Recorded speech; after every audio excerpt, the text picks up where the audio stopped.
Moving on, our next game that we want to talk about is the Chicago Bears traveling to the Indianapolis Colts. I talked about young quarterbacks before with Bo Nix, and I just think Caleb Williams is in a similar boat. The Chicago organization expects Caleb to be the savior. And the bottom line is he is just being put in a position to fail, even though he has a lot of offensive skill position talent.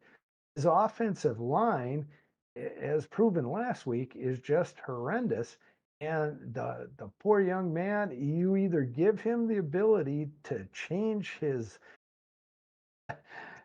up the play or to change how they are going to block against different blitz schemes that he can see coming. He's got to be able, he's just a sitting duck at different times. And Caleb's always liked to hold on to the ball a little bit anyway. That just does not bode well for him. On the other side, you've got the Richardson young man who, I just don't know if he's got a cannon for an arm, but you don't know if that cannon's pointing at you or away from you.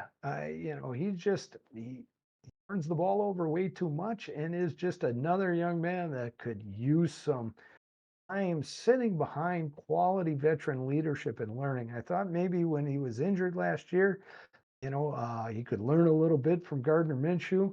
Obviously, that wasn't the case. He's continued to make these mistakes game in and game out that are costing his teams W. So, I really hate to say it, but whoever commits the fewest turnovers in this game is probably going to end up winning the game. But once again, that's just my thought. What do you have to say on this one? And what do you think the code's going to come in at? Um, so we don't have a bet on this game.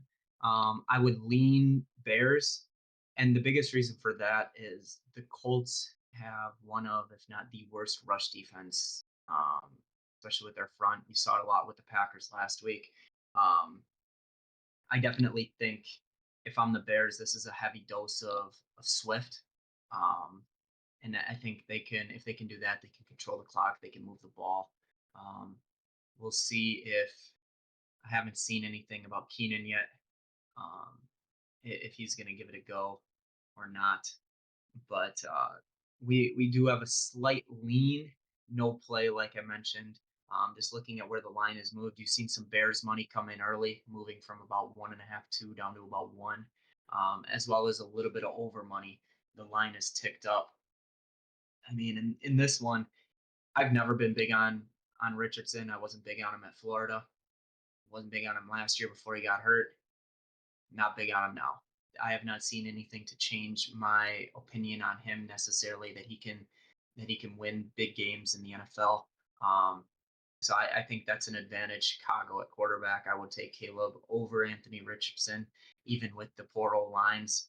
Um, and I just think the Bears have the better defense in this one. So if you give me the better quarterback and the better defense, I think the Bears are in a decent spot to get this road win. But like I said, we don't have a play on it, but uh, slight lean with the Bears. Okay.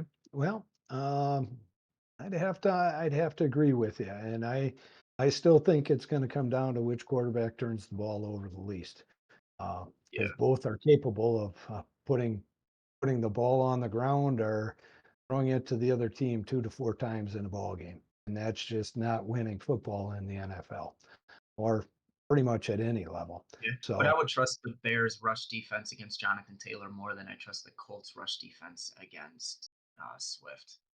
yeah, I agree with you wholeheartedly. It's just that it's tough to handicap turnovers, and I just think that this is what this ball game is going to come down to. So